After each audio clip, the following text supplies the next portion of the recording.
Okay, so for this lecture, I'm gonna leave my web camera on. Unfortunately, for whatever reason, my Screencast-O-Matic won't let me turn my web camera off once I start recording. So you'll be stuck with my picture for the rest of this, but I tend to use my hands more in this lecture. So I'm gonna keep it on, and then I'll just try to move it around so that it's not in your way of the slides. Okay, so we're going to go ahead and jump right into basic anatomical terminology. And again, excuse me as I may have to move my my image there around. So first off, we're going to talk about anatomical position, okay? And then we'll get into some of the regions of the body, some of the anatomical terms that we use, and then anatomical plane sections and directional terms. These are all going to be really important for you to get a good grasp on early on in the semester because we're going to use these terms throughout lab, and then you're going to use them throughout your medical and professional careers as well. So let's jump right into them. Anatomical position, really important. That anatomical position is, and we're always going to reference anatomical position, kind of a standardized position. We'll always reference things from anatomical position in anatomy. And it's going to be standing right on your flat feet. I'm going to demonstrate here. Well, I can't really see me, but with your palms facing forward. So you're going to be standing out with your palms facing forward, okay? Feet flat on the ground. So that will always be the reference that we're going to use for anatomical position. This is easy to remember other than the fact that you have your palms facing forward because we don't walk that way, right? You don't walk around with your palms facing forward and your thumbs pointing away from the body. It's just not how we walk. So it's the hardest thing for students to remember is this position. And you'll see when we get to some of the directional terms, it's really important to remember that these thumbs are going to be facing out because it will be, you know, remembering anatomical position will be the difference between you getting an answer right and an answer incorrect. So I'll talk about that as we go through. Some reclining positions, prone position. I like to say this is my husband's favorite position because when he like crashes at night, he crashes in the prone position, like passed out on the bed. We have 3 kids, so you know that does that to us, right? Those of you that have lots of kids can understand. So prone position is going to be face down. A lot of you also probably, unfortunately, have heard of proning because of COVID, and so it was one of the treatments that they did for COVID was putting people back and forth between prone and supine. So this is the prone position, again lying facing down, and then supine position is laying face up. So just again, some terms to know. Directional terms. So these are going to be, again, really important. Really quickly, when we are talking about directional terms, please remember that you are going to be looking at these terms on another person, right? So not on yourself. And sorry, let me go back here to our anatomical position person here. So when we're talking about someone's left arm, it's not your left arm, right? Because it's no longer about you. It's about your patient, right? So it's about their left arm. So this is their left arm, okay? This is their right arm. So be really careful that when you're referencing things and looking at someone, it's their left arm, not your left. So again, I always say it's about your patient, not about you, about your patient. So let's jump into these directional terms. And we're going to go through, I have all the definitions just so you know here. So we'll go through these, but really quick, I'll go through the ones that they go through here and we can talk about them and then I'll go through them on the slide.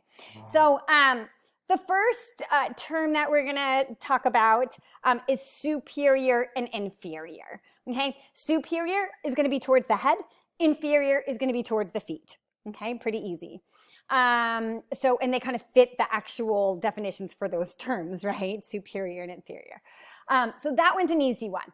Also, medial is pretty easy because you think medial midline, okay?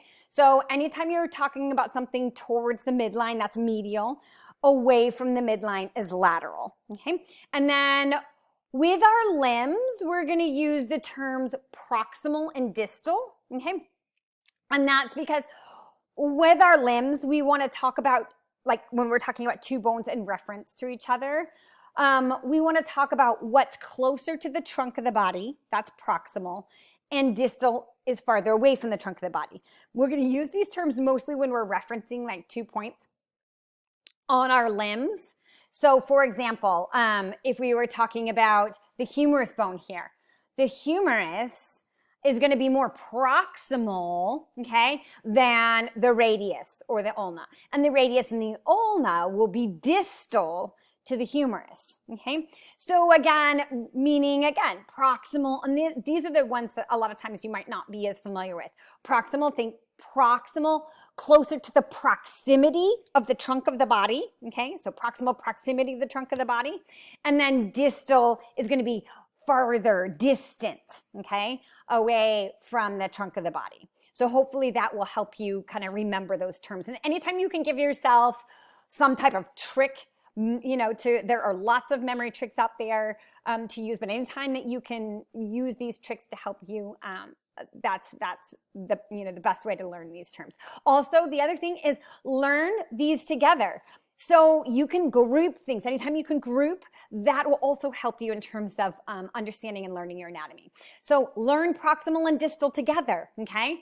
And chunk those together because they're opposites, right? Learn lateral and medial together and chunk those together, superior and inferior. And then here we're going to talk about anterior and posterior, okay?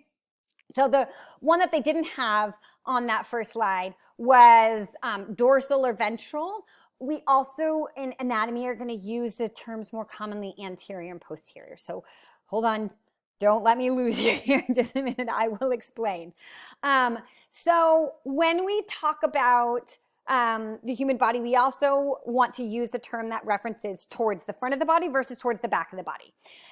When we talk about towards the front of the body, we're in anatomy going to more commonly use anterior, the term anterior. So this is going to be towards the front or belly side. And then sometimes we'll flip-flop and use ventral. Ventral is more commonly used with animals, like ventral and dorsal here, these terms. So ventral would be belly side, dorsal is towards the back side. Again, more commonly used in animals, but we are an animal, right? But other animals besides humans. But you'll see, like when we get into the spinal cord, we do use the terms ventral and dorsal as well. So it's best to just know both. So again, if you can group these together, dorsal, okay, is opposite of ventral. So again, ventral's belly side, or again, anterior, okay, is going to be towards the front belly side. So think ventral, anterior, then towards the back is going to be dorsal and posterior, okay? So I give you a couple like references for this. So example, the brain, right, your brain inside your cranium here is posterior to the forehead, okay? The forehead is going to be anterior, right, to the brain. Again, or you can use the terms ventral. So again, you can say something like the sternum, the bone, right? That's going to, your chest bone here is anterior to the heart and the heart is posterior, okay? Or again, you could also say the sternum here is more ventral and the heart is more dorsal, okay? So that's how we're gonna use those terms. These ones, again, if you can really group them, we use dorsal and ventral as opposites from each other and anterior and posterior as opposites from each other, even though, again, ventral and anterior mean the same thing, dorsal and posterior mean the same thing. Although you will see that we'll use dorsal and ventral a little more often with internal organs, okay? If that helps a little bit.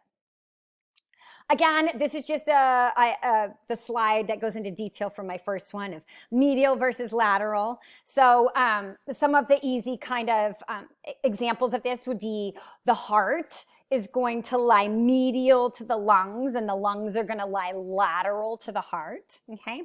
Or if you want to talk about, this is a good one, the thumb is on the lateral side of the hand. Now, again, that's tricky because this is one that catches you, right? But if you think, remember we're doing from anatomical position. Oops, sorry, I'm backwards from my camera there.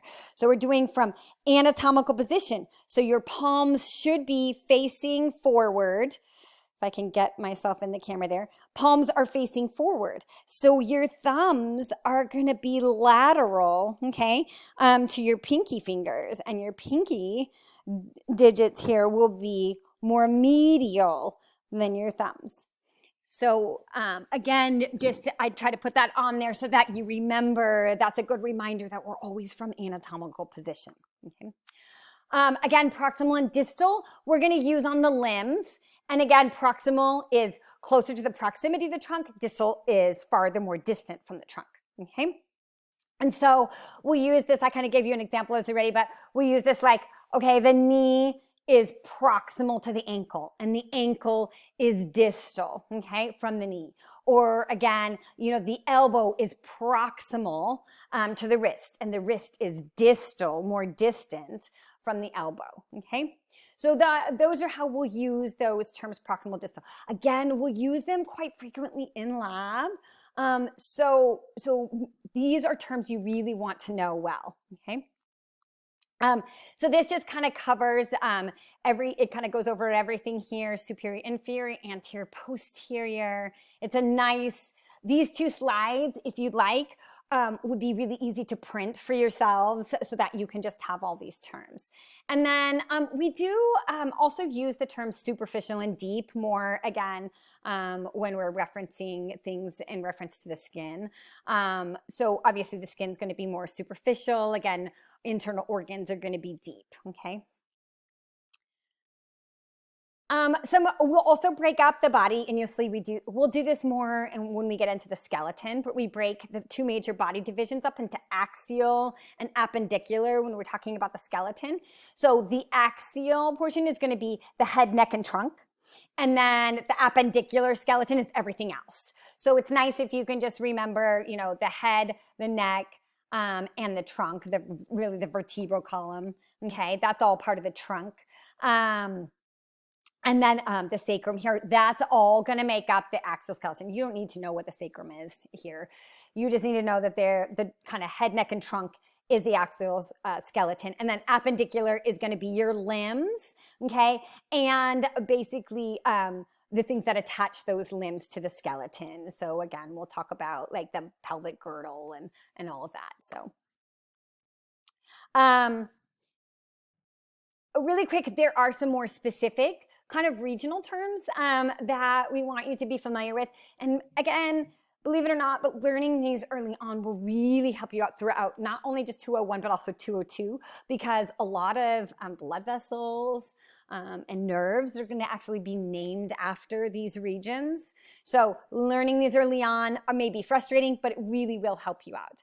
Okay, so cephalic, you probably know, is head. So cephalic is going to be the head region. We can break up the cephalic into the frontal, which is going to be your forehead, the orbital, which will be around your eyes, the nasal, again, around your nose, oral around your mouth. Mental is going to be this like chin area, and this will make sense when we learn things when we're doing the skull, like the mental foramen. So if you learn mental now, that this is this kind of chin area, that will really help you for that section. Cervical, of course, is going to be neck. Thoracic is going to be this chest region. So if you picture here, this is actually going to be where your diaphragm is.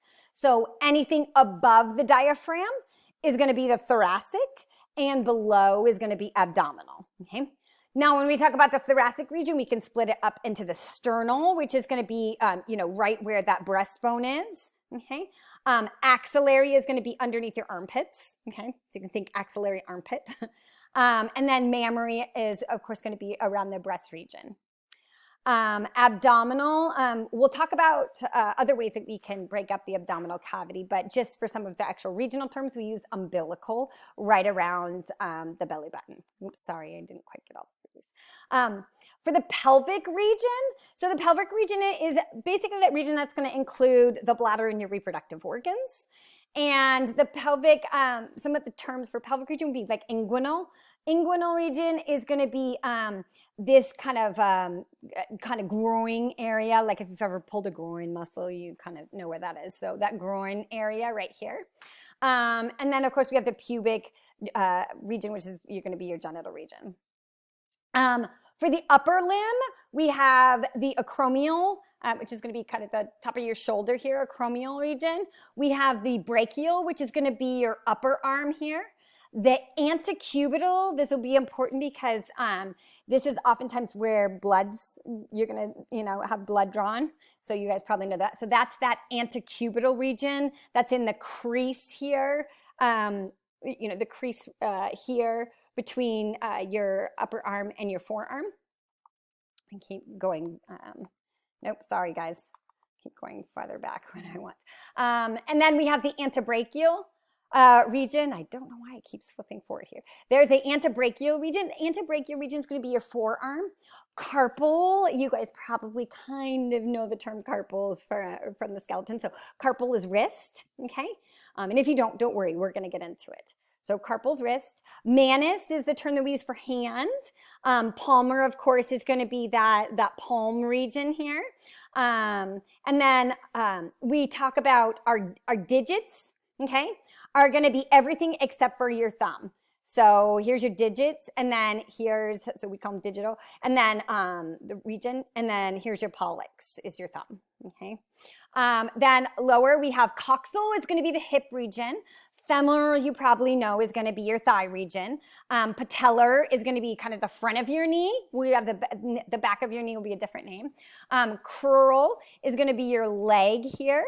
Fibular will be kind of on the outer region where your fibula is going to run here, or you'll hear it called the peroneal. So those are kind of two terms for that region. And so that's going to be kind of on the outside of your, if you can kind of feel the muscle along the outside of your lower leg there. And then we also have the pedal region, which is going to be foot. So think pedal foot. And then we have tarsal is going to be your ankle. Metatarsal will be kind of at the top of your foot, and you'll learn the metatarsals anyway. And then you have your digits, which are going to be everything except for the hallux. The hallux is going to be your big toe. For the back here, again, some of the terms are going to be the same. We've got acromial, again, going to be that top of the shoulder, brachial, upper arm. Olecranon is going to be this elbow region, and you're going to see, you're going to learn that this is called the olecranon process when we get into the appendicular skeleton. And then here we have the antebrachial, again, is forearm, same as the front of the forearm. And then we already talked about the manus. Let's see, lower limbs. Again, we have the femoral thigh region here. And then the back of the knee is actually called the popliteal region, okay? So that's a little different. Back of the knee is called popliteal. The calf, so the back of the lower leg where the calf is called the sural region. And then again, you can see on the side here is that fibular or peroneal, not peritoneal, but peroneal. And I don't use the term peroneal.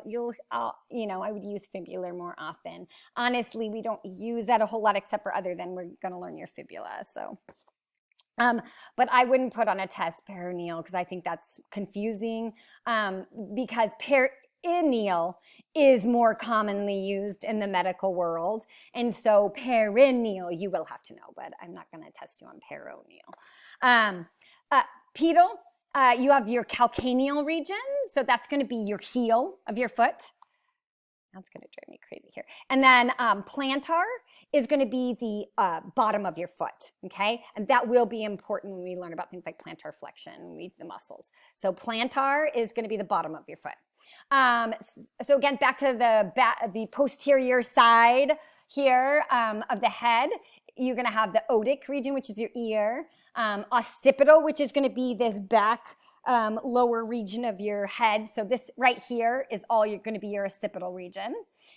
Cervical, of course, and then for the back, we have your scapular region, which is, of course, going to be that area, kind of the back of your shoulder where you'll feel the scapula. And then vertebral, of course, is around the vertebra. Lumbar is going to be the lower back.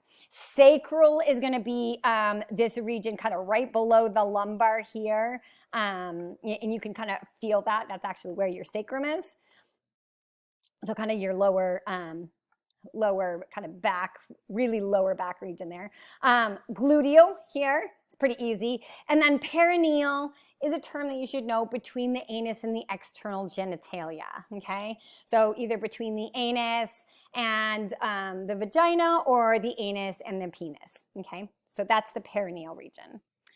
Let's go ahead and jump into planes and sections of the body. So we're going to talk about how we can actually section the body. And this is important, especially for things like when you're looking at MRIs or x-rays, you want to know what section you're looking at. So we'll talk about the sagittal plane, we'll talk about the coronal plane, and we'll talk about the transverse plane. And so again, sections are just going to be these flat surfaces that we create on these images resulting from some type of cut through the body. And that cut through the body, whether it be again, an x-ray or an MRI, helps us to visualize these internal structures of the body. Okay, so our first section is going to be the sagittal plane, and the sagittal plane is going to divide the body into right and left halves, okay? Now, if you have a mid-sagittal cut, a mid-sagittal cut or mid-sagittal plane is going to be dividing the body in half down the midline. So we've got this perfect cut down the midline. So this right here is from the Body Worlds exhibit, and this would be a mid-sagittal cut along the mid-sagittal plane. All of these would be parasagittal, okay, cuts because they're off-centered. Okay, so again, sagittal, big thing is that sagittal is going to divide the body into left and right halves. Okay. Then we have frontal or coronal plane. This is going to divide the body into anterior and posterior halves. Okay, so you're cutting kind of down this section of the body. So dividing into anterior and posterior parts. So you can see this is a coronal section here. So you're kind of cutting the brain here, okay, and looking into it.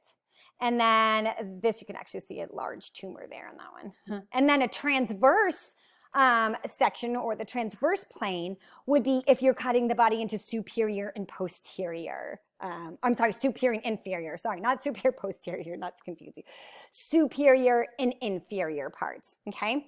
So that, again, would be like if you were sectioning, if you're cutting here, okay? Then you're separating into the head into superior and posterior parts. And so then, again, you can be looking into the brain this way, and you can see, you can see that there's quite a large tumor there. So I just put some of these to show you. I did some research, as you know, with brain tumors, so I put some of the images of them. And then an oblique section, we don't really use oblique sections as often. Let me move my image here. But an oblique section is just where you're kind of cutting again at an oblique angle. So this is going to result in a cut other than some type of 90-degree cut to a vertical plane. We don't really use oblique sections as often. Sometimes the medical world does. So again, this just shows you that mid-sagittal plane here. So again, dividing the body into right and left halves. The frontal coronal plane, this is a really good image of that if you're a visual person. So you can see that dividing the body into anterior and posterior halves. And then the transverse plane dividing the body into superior and inferior halves. Okay. So I gave this to you as a little test to name that MRI section. So this one you should see is a transverse section. Again, you have cut here and you're looking into either, again, the superior, or more likely here, you're looking into the inferior portion of the brain here. And then here, this one, of course, is going to be a sagittal, okay, cut here. And then here, this one will be a frontal or coronal cut. So you should get transverse, sagittal, and coronal. Coronal, again, dividing the body into anterior and posterior. So just a little fun, real application of some of these terms, right? Okay, so next we're gonna really briefly talk about body cavities and membranes. I know I'm trying to go through this quick for you, so you don't have these really long videos. So we're gonna have kind of two sets of cavities that we're gonna break the body up into. We're gonna have the dorsal, okay, and the ventral. So dorsal are gonna be the cavities towards the back, ventral are gonna be the cavities towards the front. And so our dorsal body cavity is going to be broken up into two main subdivisions. The cranial cavity, which is going to encase the brain, and then, of course, the vertebral cavity, which is going to encase the spinal cord. So our dorsal body cavities are protecting our fragile nervous system.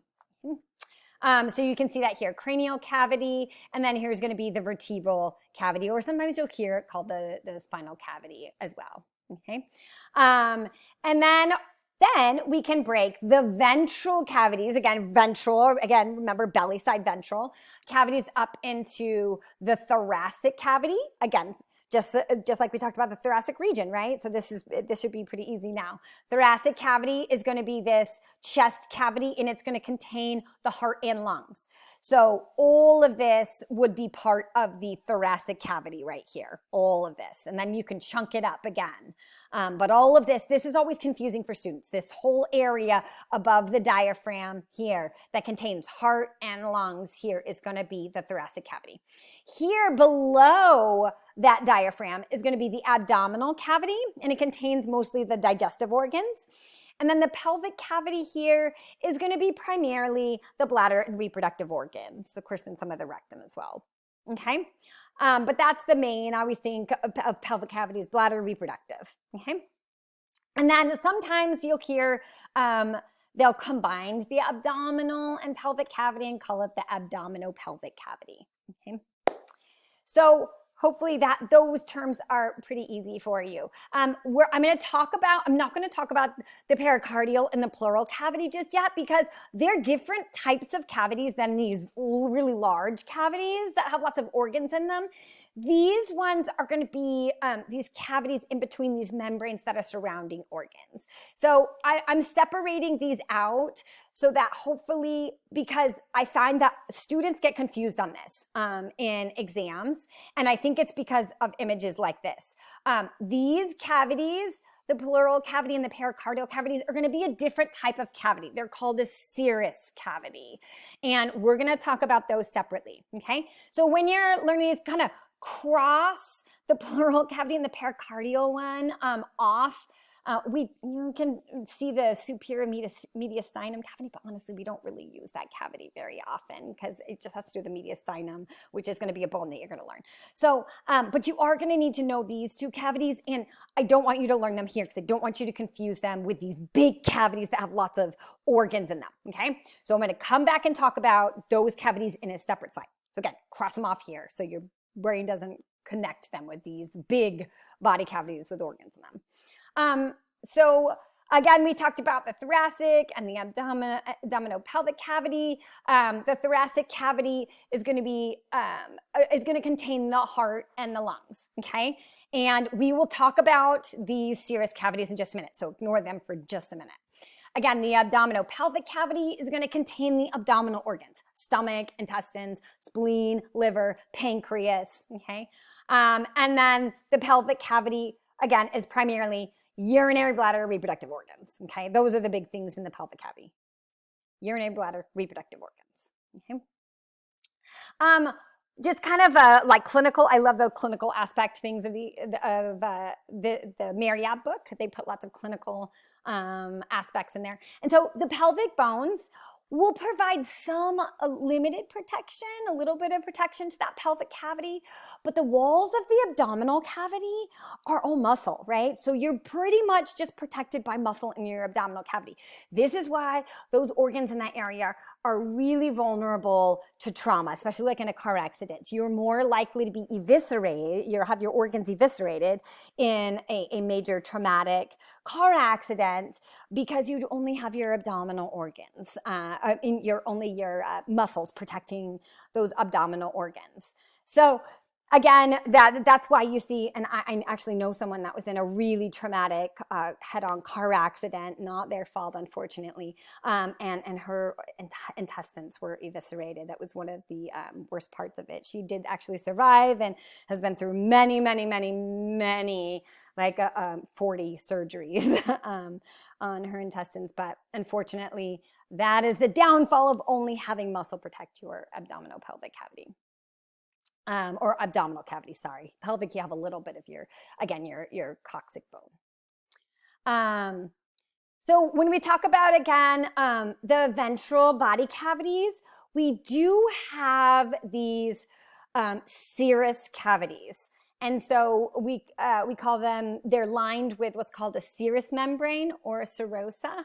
And the reason that we have these is the serosa, this serous membrane that's going to wrap around these organs that are a lot of times doing contracting. So you can think about the heart, right?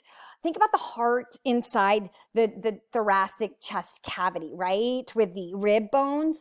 If there was nothing to protect the heart, as it would contract, it would develop friction up against, the rib bones, and it would actually damage the heart over time as it would beat. That would be really bad, right? We can't constantly damage our heart every time it beats. So to protect the heart against that friction, we have this nice little gelatinous sac around it. And that's what the serous cavities are, okay? So when we talk about these serous cavities, they secrete from this serous membrane, they're going to secrete this gelatinous material that's gel-like. So as the heart beats, okay, it's buffered by this gelatinous sac, okay? And each of these serous cavities, okay, are going to have that serous membrane or serous fluid inside of it. And they're going to have an inner lining and an outer lining. The inner lining, I'll show you this in just a minute and it'll make more sense when I show you the image, is called visceral lining. And that's going to be the side that's right up against the organ. So viscera means organ. The quicker that you learn that term too, will make things much easier. And I have a big joke with my marine biology students when I teach that, because learning the term visceral is always kind of challenging for them. So I always tell them my story about how someone asked me if I like to eat escargot, or if I like to eat all kinds of some of the things like sea cucumbers and that. And I said, no, I don't like to eat things with visceral mass. I don't like to eat visceral mass. So I don't like to eat organs much. Not to offend those of you that do like to eat visceral mass. Just, again, personal preference. So maybe that will help you remember viscera. So viscera is going to be right around the organ, and then parietal will be that outer layer that's lining the body cavity wall. So let me show you this because it's easier to see on the picture, and I'll talk about each of these. So here you can see, sorry, excuse my dog. Here you can see, here is this serous membrane that we call the pericardium. So each serous membrane is going to be kind of named after the organs that it surrounds. So the pericardium is going to be the sac that surrounds the heart. And you can picture the heart being like your fist, and you're pushing your fist into this balloon. And the inner lining, okay, of this balloon is the inner serous lining, called the visceral pericardium, because it's right up against the heart.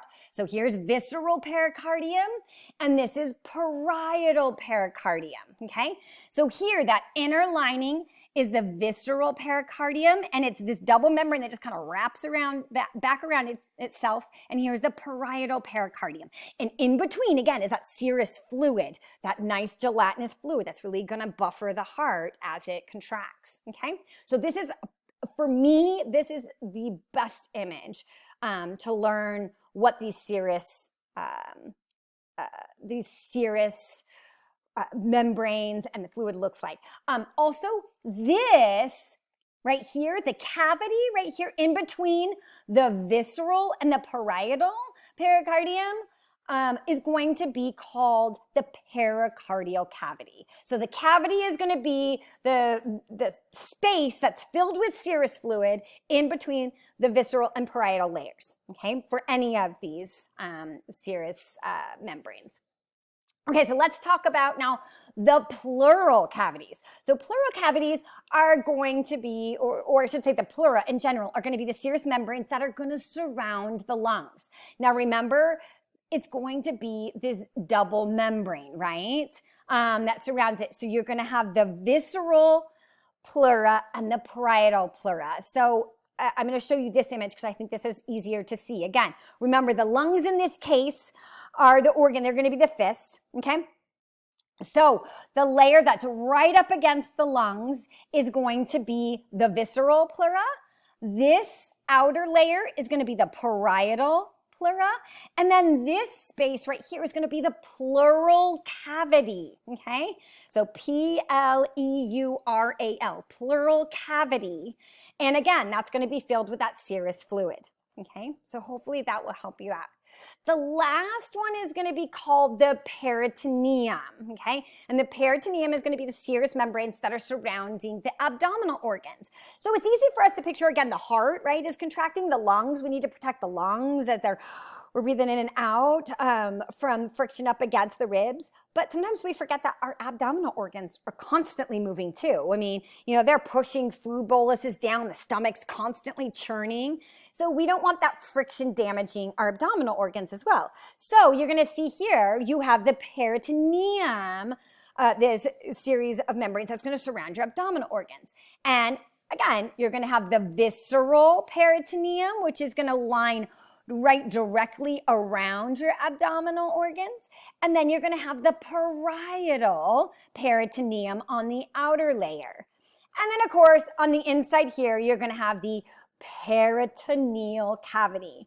That's going to be filled with that serous fluid. Okay? I know that that is a lot. So please, if you have questions, please see me on this because we'll come back to these serous membranes again later on. So I want to make sure that you have a good grasp on this, okay?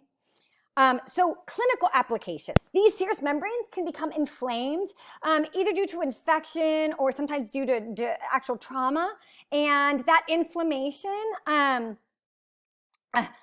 really cause some pain in those areas. So you may have heard the term pleurisy. Pleurisy is inflammation of the pleural membranes. And sometimes they can, actually get rough and kind of stick together. And this causes quite a bit of pain. So pleurisy is going to be in those pleural membranes around the lungs. And peritonitis is going to be, oftentimes caused by infection around in the peritoneum around the abdominal organs. Mm-hmm.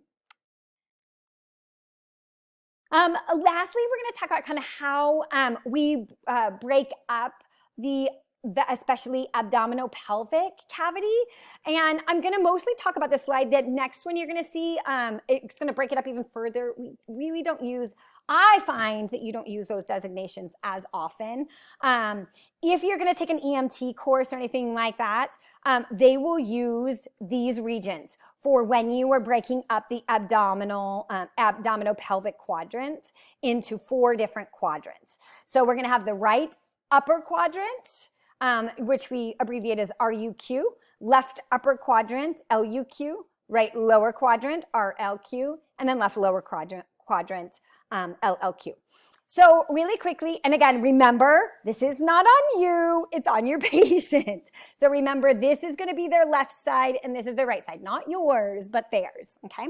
So usually, again, you're going to pick right around the umbilicus region, where your belly button would be, is going to be that kind of midway point.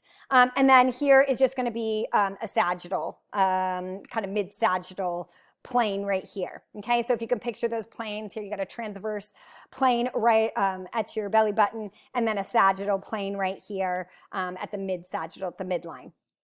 So that breaks us up into these 4 quadrants. And it's nice to know these 4 quadrants because if, someone has pain in the right upper quadrant, you've got the liver and the gallbladder here. So it's kind of important to know that those are some of the big, organs that you have there. Again, you have some of the large intestine as well. the left upper quadrant is where your stomach is, okay? So it's good to know that liver, gallbladder, right upper quadrant, stomach is in the left upper quadrant. My kids are really lucky because my two kids, I tell them because they have G tubes, they actually have a port that goes right into their stomach. And so they will always remember that their stomach is on the left side. So kind of their own cheat sheet, I told them. And then here we have the right lower quadrant. The right lower quadrant, it's good to know that the cecum with the appendix is down here. So, if someone has pain in their right lower quadrant, appendicitis is always something on the radar. And then the left lower quadrant here, again, is going to be kind of mostly small intestines and some large intestine as well. So those are kind of the major 4 quadrants. Again, you can break them up into 9 regions. I am going to mention them just in case your 202 instructor mentions them, but I am not going to test you on these ones just because, 1, we don't know the detail of all these organs yet. We haven't done that. But also 2, I just find that these are not used as often. So this is called the right hypochondriac region, okay? You can think of chondria like cartilage, so we've got some costal cartilage here. But right hypochondriac region, left hypochondriac region here, epigastric region here, okay? And then here we have the umbilical region, we have the left lumbar region, right lumbar region. Easy to picture that these are the lumbar regions because your lower back, and then umbilical region here. And then we have the right iliac region or right inguinal region, which I think makes more sense because you have the inguinal groin here, and then the left iliac or inguinal region. And this will also make more sense once we go over the actual bones and talk about the iliac bone. And then we have the hypogastric or pubic region here. Again, hypo being below, well below the stomach, hypo. Below, and gastric is going to be stomach. Again, I'm just mentioning those 9 planes. I'm not going to use these or test you on these in my 201 class. In addition, there are some other cavities that we'll talk about, not now, but throughout the semester: oral and digestive cavities, more nasal cavity, orbital cavities around the eye, and then middle ear cavities. And then we'll also talk about some non-exposed cavities like the synovial joints. Okay, phew, that is it. That was a little longer than I wanted, but if you have any questions, please, please, please make sure that you email me. I can even set up a chat with you and we can go over these terms. All right, we'll see you for the next lecture.